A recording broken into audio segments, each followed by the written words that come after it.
लोकसभा में वक्फ बोर्ड संशोधन bill pass हो चुका है और राज्यसभा में अब इसे टेबल किया जाएगा। इसको लेकर के चर्चा होगी और वोटिंग भी होगी। इस पर बात करने के लिए हमारे साथ मोहन सरकार के मंत्री विश्वास सारंग जी हैं। सर, वक्फ बोर्ड संशोधन बिल जो है वो लोकसभा में पास हो चुका है, राज्यसभा में अब इसको लेकर के चर्चा होनी है, कैसे देखते हैं?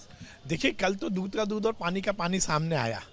जिस प्रकार से लोकसभा में हमारे यशस्वी गृह मंत्री जी ने इस बिल के बारे में बताया, रिजिजू जी ने इस बिल के बारे में बताया, तो ये स्पष्ट हुआ है कि ये किसी कौम के खिलाफ नहीं है। ये व्यवस्था में को सुव्यवस्था में परिवर्तित करने का एक सरकार का बहुत ही सार्थक और सकारात्मक प्रयास है। देखिए, मेरी संपत्ति, आपकी संपत्ति या किसी की भी संपत्ति का विवाद कोर्ट में जा सकता है, पर वक्फ का नहीं जाएगा। क्यों नहीं जाएगा? इस देश में लोकतंत्र में कार्यपालिका, विधान पालिका और न्यायपालिका सबके अधिकार भी हैं, कर्तव्य भी है, उनकी सीमाएं भी हैं।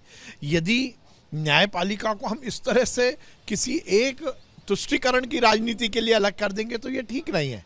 और ये कल तो सामने भी आया, 10,000 मुसलमान भाइयों ने ही तो कोर्ट में, उनके ट्रिब्यूनल में केस लगाए थे जिनके साथ अन्याय हो रहा है। तो ये मुसलमानों के खिलाफ कहाँ हुआ? अब यदि आप केवल, आपकी राजनीति खत्म हो रही है, आपकी बेजा संपत्ति जिस पर आपने वक्फ की संपत्ति पर कब्जा किया है वो इधर उधर हो रही है, तो आपके पेट में दर्द हो रहा है। ओवैसी जी ने कल जो हरकत की, क्या वो संवैधानिक है? क्या उनको लोकतंत्र के शुभ और पवित्र मंदिर में बैठने का अधिकार है? क्या वो ये मानते हैं कि ये पाकिस्तान है? ऐसी हरकतें तो पाकिस्तान में होती है। आपने बिल की प्रति फाड़ दी। अरे, ये देश कायदे से चलेगा, कानून से चलेगा, व्यवस्थाओं से चलेगा, परंपराओं से चलेगा। ये सदन कोई मछली घर नहीं है। जिस प्रकार से आपने अपनी कुंठा को दिखाने के लिए और अपनी राजनीति की रोटी सेकने के लिए बिल की प्रति फाड़ दी, मुझे शर्म आती है। मुझे लगता है कि इस तरह से ये सुनिश्चित हुआ। अच्छा, प्रियंका जी कहाँ हैं? कहाँ है राहुल जी? ये भी देखिए, अब उनको नहीं दिख रहा कि संविधान की धज्जियां उड़ाई जा रही हैं। देखिए, ये बिल के बाद ये सुनिश्चित हुआ है कि भारतीय जनता पार्टी के मुसलमान के विरोध की बात नहीं कर, गरीब मुसलमान को हम संरक्षण देने की ही बात कर रहे हैं।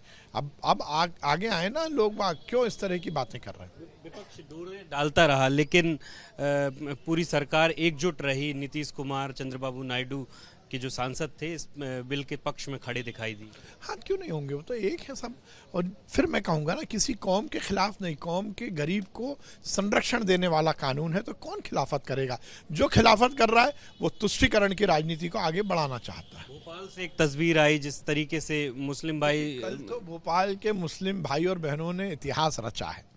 जिस प्रकार से हजारों की संख्या में मुस्लिम बहन और भाई आगे आए और उन्होंने इस बिल के समर्थन में पटाखे चलाए, आतिशबाजी चलाई, ढोल बजाए, मोदी जी के समर्थन में नारे लगाए, तो ये सुनिश्चित है कि जिस मुसलमान भाई बहन ने ये परिवर्तन के बिल को पढ़ा है, उसके बारे में ज्ञान लिया है, उसने समझा है कि ये अच्छा बिल है, किसी के खिलाफ नहीं है। सर, एक आखिरी सवाल है कि इसका विरोध तो बहुत मुखर होकर के पार्टियां कर रही थी, लेकिन कई बड़े नेताओं ने खुद वोटिंग में हिस्सा नहीं। अब ये तो उनसे ही पूछना पड़ेगा, इसमें तो मैं क्या बोल सकता हूँ।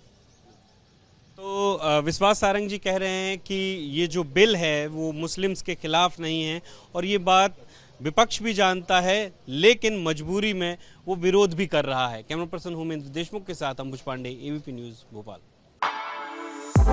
For exclusive and insightful videos, subscribe to our new channel, ABP Live Premium.